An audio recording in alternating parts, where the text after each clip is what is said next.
Hi everyone. So this session I'd like to show you some video clips that relate to the formations of Buddhist scriptures according to other people's views.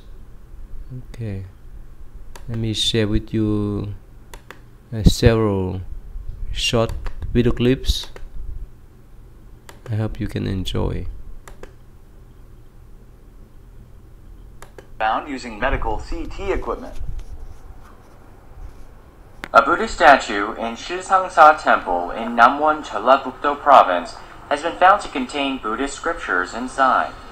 The scriptures were found during a CT exam at a hospital. They appeared on the CT image in the form of a round, blurry bead in the head of the statue. From a different angle, the folded paper appears more clearly. The scriptures were taken out and analyzed. They are believed to date to the Koryo period of the late 14th century. The scriptures were written distinctly on mulberry paper using silver powder. 귀족들의 지방 토들의 어떤 발언을 담은 그런 사경이거든요. 국가지정 문화재가 충분히 될 수 있는 소중한. The scriptures were presumably kept in the temple before they were put inside the statue during the Joseon period. What makes this discovery unusual is that the scriptures were found during a CT exam without damaging the statue. However, the researchers had to borrow medical CT equipment as there's no equipment for screening cultural heritage artifacts. 큰 사이즈의 기계는 설치된 바가 없고요. 그리고 그것이 만약에 설치가 되게 된다면은 학문적 성과에 있어서 많은 기여를 할 것이라고 생각이 됩니다. The Research Institute of Buddhist Cultural Heritage plans to apply for the designation of the scriptures and the statue as national cultural properties. Okay, so here you see that this is the prevalent practice of Buddhists that they use to put the Buddha teachings in form of the scripture inside the Buddha statue. And in these short video clips, they show that they use the medical equipment, CT scan, to scan the Buddha statue and recognize one scriptures that were written in the silk powders since 14th century that were put inside the Buddha head. So again, this is the prevalent practice within the Buddhist communities. And here is talk about how they discover the sacred text in Buddhism.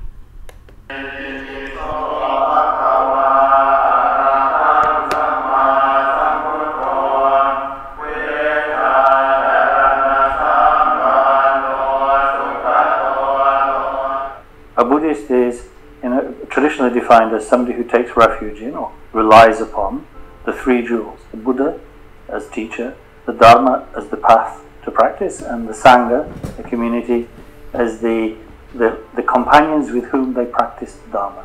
There are three main traditions, Mahayana in East Asia, mainly parts of Southeast Asia as well. Vajrayana is more practiced in Central Asia, and Theravada Buddhism in Sri Lanka and Southeast Asia. So a geographic dispersal with lack of communication between different centres of Buddhism, even in India, let alone when it spreads outside, definitely geography and accident in a way played its role in ensuring that one tradition emphasised particular scriptures, another tradition emphasised their particular favourite scriptures. In this kind of happenstance way, the tradition grew. The Buddha was born in a royal family, but at the age of 29, he lived happily, but he found that there's a samsara, which means the birth, getting old, ill, and die. So he left the palace and went out to learn how to find the truth of life. And then he practiced by himself as well, by vipassana meditation, training the mind.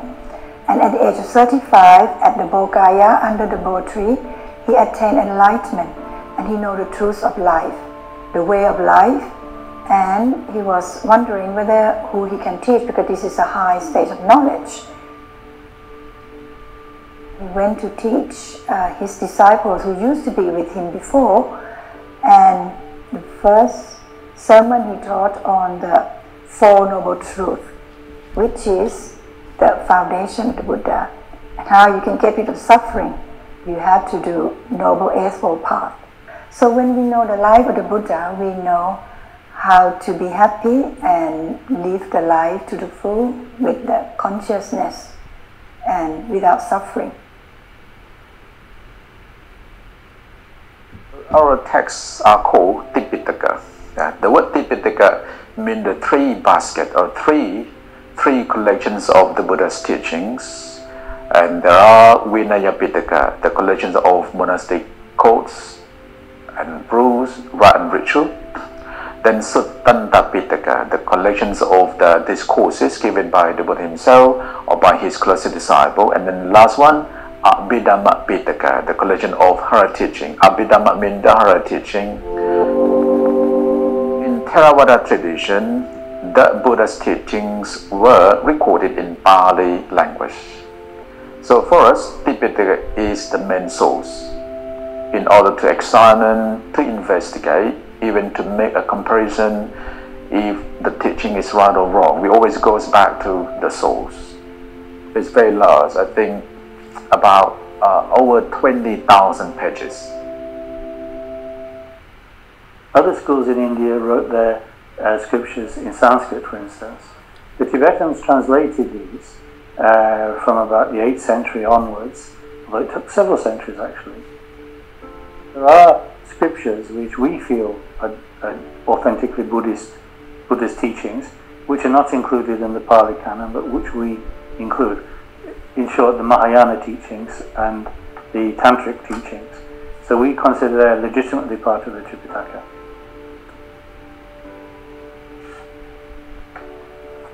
Dharma is a Sanskrit word and has actually many meanings, but in this particular context, we mean the body of teachings that stems from the Buddha's activity 2,500 years ago.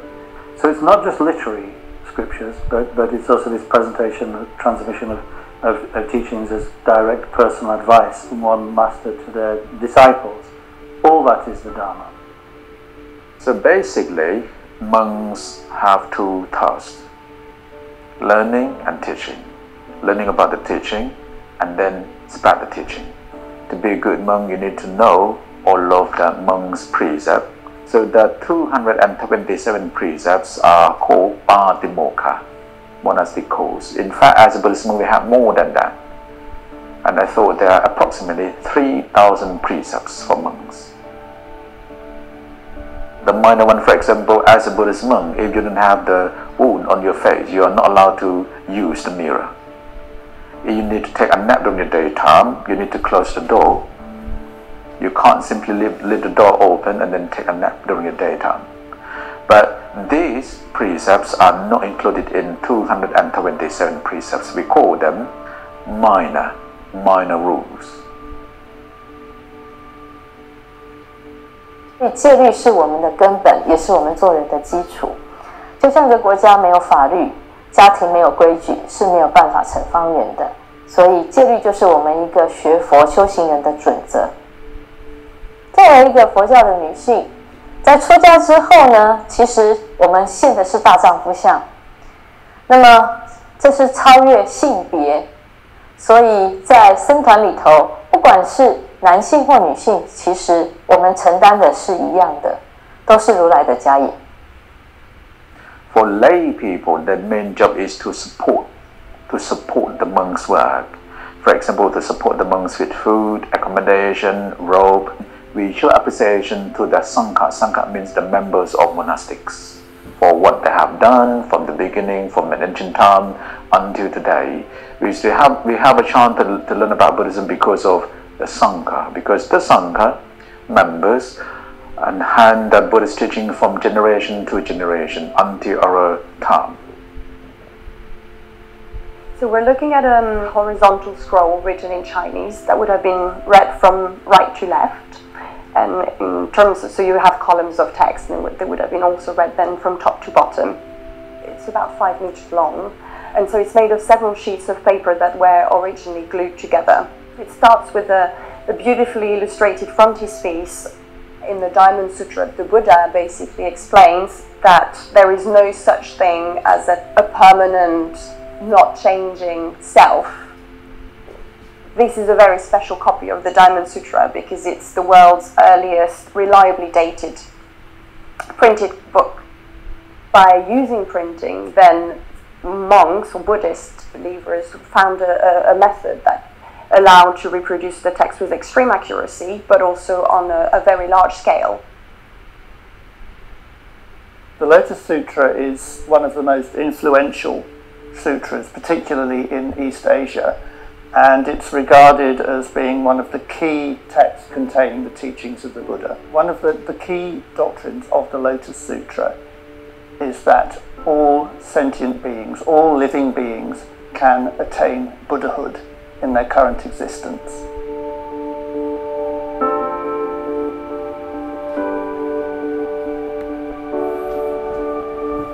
佛教还有佛法对我而言，它不单单只是一个信仰，它更是一门生活哲学，因为它改变我的生命，改变我的思维，甚至改变我对很多处事的一个方法。它是一个人生的大智慧。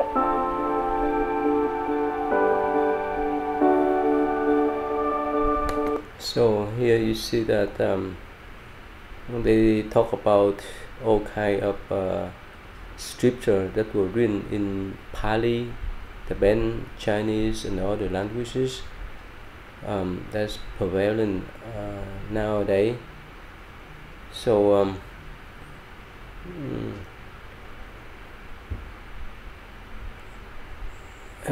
those scriptures were written on the silk, on the paper, on the bark leaves, on the palm leaves, and so forth. That's why it's still preserved up to now, and for 1,000 years the Buddha scripture was written in those materials.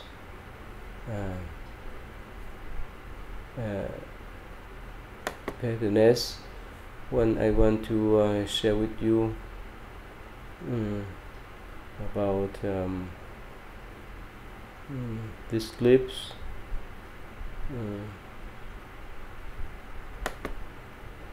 Where Buddhism and multiple schools originated from. So we basically have a northern and southern transmission. So looking at our 3 major branches today, in the southern transmission, which we call Southeast Asian Buddhism, or more typically we just call it Theravada Buddhism, we have countries such as Thailand, Sri Lanka, Myanmar, etc. They follow what's called the Pali Canon. Now moving on up to East Asia, which we call East Asian Buddhism, we have countries such as China, Korea, Japan, Taiwan, and even Vietnam, even though it's in Southeast Asia. They follow what's called the Chinese canon. And we traditionally call this type of Buddhism Mahayana Buddhism because of the scriptures, Mahayana scriptures that are inside their canon, but it's actually East Asian Buddhism. Now, going to Central Asia, we have something called Tibetan Buddhism. And it has countries, of course, of Tibet, Mongolia, Himalayas, etc.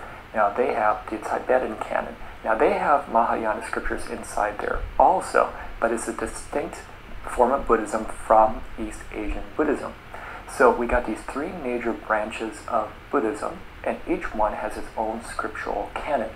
So what makes up a scriptural canon inside Buddhism? Largely the same things. If we kind of look at it, it's either called a Tipitaka or Tripitaka, meaning 3 baskets, and this was the original way they were kind of grouped together and organized. So we have what's called a Vinaya, which is going to be the rules or precepts for monastics, such as monks and nuns. Beyond that, we're going to have what's called the Suttas or Sutras. These are the sermons of the Buddha or one of his enlightened disciples. This is also where you'll find such popular works such as the Dhammapada and even the Buddha's past life tales. Now, after that, we have something called the Abhidhamma or Abhidharma. This is basically the analysis, the commentaries, these higher level learnings as it relates to Buddhism in that particular tradition, that particular branch of Buddhism. So when we look at these three main categories, we find that they're in the Pali Canon, of course, but also inside the Chinese Canon. Now, looking over to the Tibetan Canon, they actually only have two groupings right there, but it actually contains all three of those as well. Now, going back to the Chinese Canon, you actually see it actually has like another category altogether, basically a whole bunch more. And this is why the Chinese Canon is sometimes called a library. It just has so much information inside it. So we have these three distinct canons there, but they're all essentially grouped the same and essentially contain the same things. A little bit different insofar as the Abhidhamma or the commentaries, whatever you want to call them, they're going to be different between them all. They'll have some things that overlap, some things that will not. When it comes to the suttas and sutras, they are largely going to be the same between all the schools because of the common origins inside ancient India. Now, the Vinaya, the rules or precepts for monks and monastics, those will be generally the same, although there'll be differences as well. Now, as far as a layperson like you or me, like where do we kind of begin with all this? The Vinaya, we're not going to be looking at. These are for the monastics. However, such things as the 5 precepts are actually born out of the Vinaya. So there's actually a part of Vinaya that came to laypersons. When it comes to the suttas and sutras, well, there's going to be, depending on your particular school or tradition of Buddhism, maybe certain scriptures that you're going to be focusing on more rather than other ones. And then when it comes to the Abhidhamma or Abhidharma or the commentaries, unlikely you're going to be kind of digging into these as a layperson, but this is going to be something I'll talk about here in a second.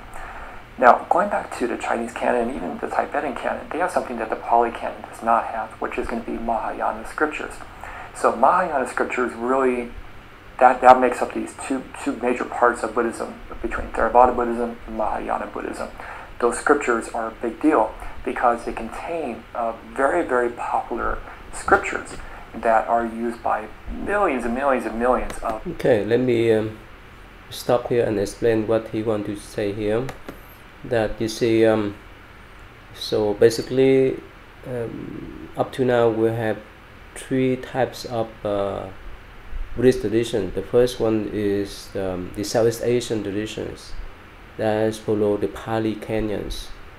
That's the first group. The second group is East Asian traditions that follow mainly the Chinese scripture or canons that were translated into Chinese from Sanskrit and other languages. And the last one is the Central Asia canyons, including Tibetan, Mongolian, and so forth. That belong to the Tantric traditions. So both the East Asian and the Central Asian traditions include the Mahayana Sutras, but for the Pali or the South Asian tradition of the Theravada, they would not have any Mahayana Sutra, like Heart Sutra, Lotus Sutra, Diamond Sutra, Platform Sutra, Pure Land Sutra, and so forth. That's what he tried to explain here. Buddhists around the world. So we have such ones as the Diamond Sutra, the Heart Sutra, the Lotus Sutra, the Platform Sutra, and even what's called the Pure Land Sutras. And so these make up a lot of Buddhists around the world, and they actually follow these Mahayana scriptures. Now, what's really interesting about this, even though we have the Chinese canon, which contains, for example, the same things as the Pali canon in many aspects, a lot of laypersons will just follow maybe 1, 2, or just a few of the actual Mahayana scriptures. And why is that? It's because in Mahayana Buddhism, we look at these Mahayana scriptures as almost containing, in a lot of cases, the essence or distilling all of Buddhism into like one actual sutra. So it's actually this container, if you will. If you just read this one sutra, you have everything that might be inside an actual canon. When it comes to the Pure Land Sutras, there's a whole Pure Land Buddhism in Mahayana, and that's actually very popular as well too. So those sutras are actually the foundation of Pure Land Buddhism. So these Mahayana sutras are very, very important to those in East Asian Buddhism and even in Central Asian Buddhism or Tibetan Buddhism. So this is just a very quick overview of all of these, and probably the one question you're also going to have. Okay, you see that. So here he tried to say that in some particular Mahayana Sutra, it would contain all the essence teaching of the Buddhas in the Pali Canyons. So that is general notion of the Mahayana Sutras, that the Heart Sutra that focus on the emptiness principle, or the Pure Sutra, it emphasizes on how Buddhists attain enlightenment in the Buddha lands through the blessing of Amitabha Buddhas and other Buddha in those Pure Land. Okay, so let me move on to the next one. The wood blocks of the Tripitaka Koreana, which are on display this month at a festival celebrating the UNESCO designated collection of Buddhist sculptures and scriptures. Park Se-young has more. The Tripitaka Koreana is a collection of Buddhist teachings and laws carved on more than 80,000 wooden printing blocks. It was created in the 13th century in an effort to defend the nation against the Mongolian invasion and is currently housed at Hain Temple in Gyeongsangnam-do Province. The wooden blocks, designated as a national treasure and included in the UNESCO Memory of the World Register, are being showcased during this year's Global Tripitaka Festival. The festival also shows how the blocks were created at the time, and the audience will be able to take a close look at other archival records like the March 1st Declaration of Independence. For this year's festival, we developed new programs to easily access the historical collection. The Tripitaka Koreana Festival was first held in 2011 to celebrate the millennial anniversary of the original 11th century carving. This year's festival, the third of its kind, will be held until November 5th at the Record Culture Theme Park in Hapjeon County, Gyeongsangnam-do Province. Okay, here you see that so they have the showcase for Buddhist scripture that were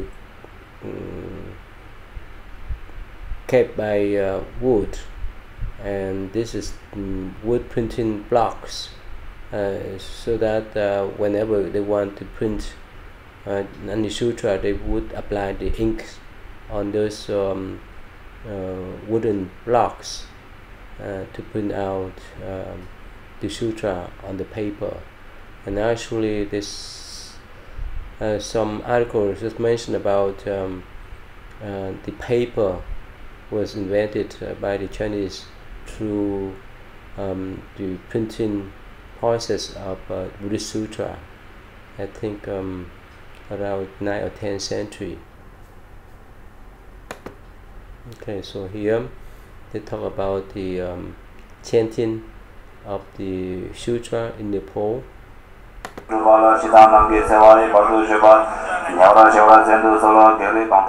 Lumbini, the birthplace of Lord Buddha, echoed with the verses of Tripitaka, the traditional Buddhist scriptures, as about 1,000 Buddhist pilgrims from 25 countries, including India, Thailand, Myanmar and Nepal, chanted the Tripitaka for 3 days to mark the second episode of Tripitaka chanting ceremony.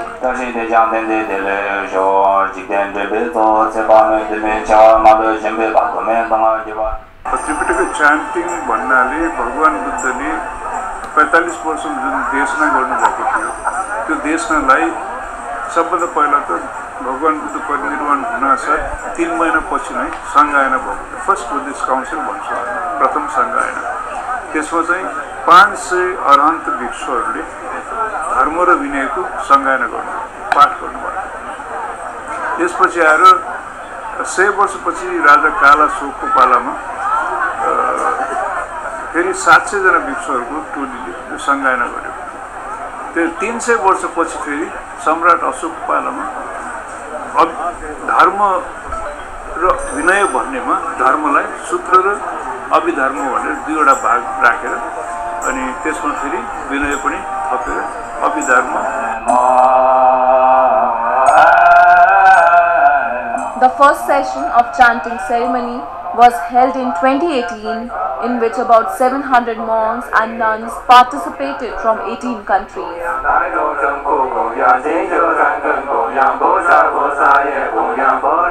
The Tripitaka, which holds high significance in Buddhism, is an elite text and is lesser known among people. The organizers claim that such events would help in making people aware of the scriptures, as well as give them a spiritual stimulation and motivate them to live with peace and tranquility. Second International Tripitaka Chanting is helping to promote Lumbini, the birthplace of Buddha, as the spiritual destinations. It will help to enhance spirituality in the Buddha's birthplace, because very few people know that the exact authentic birth spot of the Buddha, Lumbini, Nepal. That's why this sort of event is promoting the Buddha's birthplace. The 3-day event started with chanting from Sutra Pitak, followed by verses from Tripitaka, chanted by participants in their own languages and styles. The second day of the ceremony witnessed the chanting of Abhidham Pitak, led by monks from Myanmar and followed by monks from Nepal, Japan, Vietnam, China and others.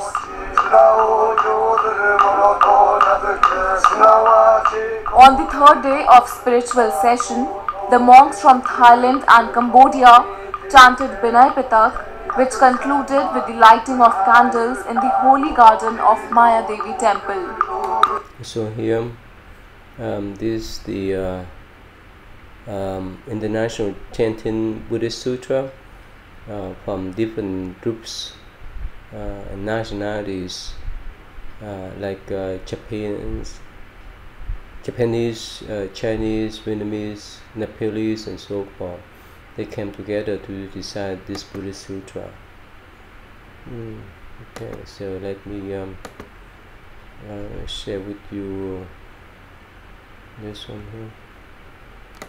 Sickness and death, where do they come from and where do they go? Questions like these characterize the human experience, but in an age of mindless consumption and relentless searching, newer questions emerge. How should we live harmoniously with others? How can we distinguish illusion from reality? Welcome to the 84,000 Reading Room. With the touch of a button, billions of people have pages and pages of insight into subduing suffering and guiding our children. This is the story of the ultimate journey to preserve the world's greatest archive of wisdom.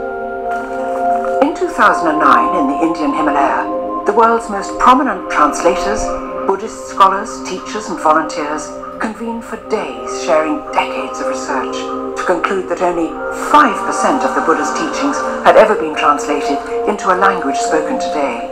And in 50 years' time, there might only remain a handful of people able to understand these ancient languages. And these teachings, never shared in full, may be lost forever. With over 230,000 pages, work needed to begin, and quickly. So on behalf of future generations, the participants made a historic decision. They established 84,000, a 100-year project to translate the words of the Buddha into modern languages, making them freely accessible for all. From oral transmissions to palm leaf manuscripts, wood block prints, typed word, and e-books. Across continents, over millennia, the transmission of this wisdom has required immense effort. Indebted to and inspired by the patrons and translators of the past, we believe that together we can ensure this wisdom lives on. Linking translators from the Tibetan plateau to the streets of New York, 84,000 harnesses the power of mind and collaboration, providing translators with editorial direction and support. to ensure that these gems of wisdom are unlocked page by page. Bridging the gap between the ancient authors and the modern world, our innovations take the words scholars have long trained to recognize and give the modern individual interactive tools to understand them more easily. With new technologies and the next generation on the move and on their phones, we are literally putting wisdom at their fingertips. We invite you to be part of our journey. Sponsor a page, share a sutra. Okay, here let's talk about how they develop 84,000 Buddhist scripture, and they translate those scripture into the modern age language, and that's the process nowadays. And I think in general, up to now, you can read the whole Pali Canyons in English and some portion of Mahayana Buddhist Sutras. Let me play for you this clip first, and later on I can show you those sites for you to visit.